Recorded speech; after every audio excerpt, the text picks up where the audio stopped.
Hello, my name is Ron Moppett, and I'm visiting today a painting of mine from 2009. And actually, truth to tell, a favorite. And one of the reasons it's a favorite of mine is that I can discuss it perhaps in more detail than some others. My paintings tend to be complicated, they tend to be somewhat poetic, and often arrived at rather intuitively. And sometimes I'm at pains to dig out the reason for its construct. This one is a small homage to the American painter Edward Hopper. And it came into being because, I'm a big fan of his work. I don't think there's a contemporary artist who's more exemplary in terms of his formal capabilities.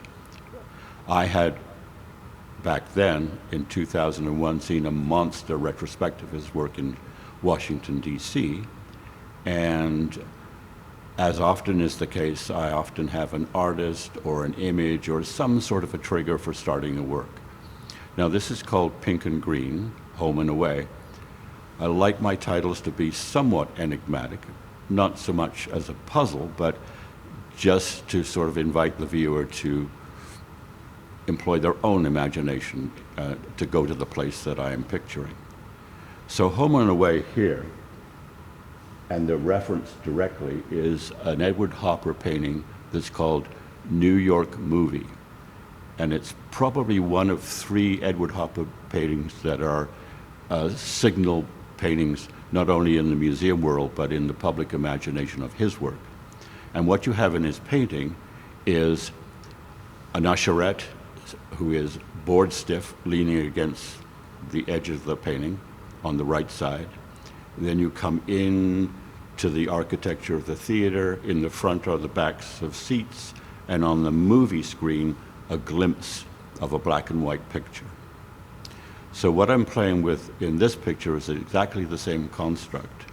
So the right panel, which has the wood and the red indeterminate shape, is where the usherette lives.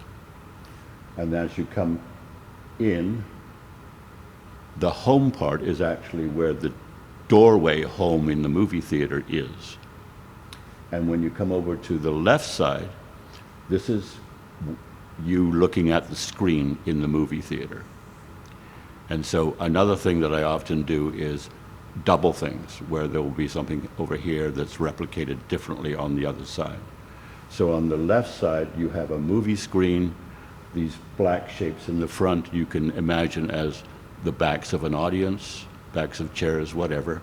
It's not a literal transposition of Edward's painting, but a new, more abstract version of that same circumstance that you find in the painting. And so I've also played with the idea of the vase and the moon. On the left side, it's the movie screen, and on the right side, it's flipped, and it becomes the outside.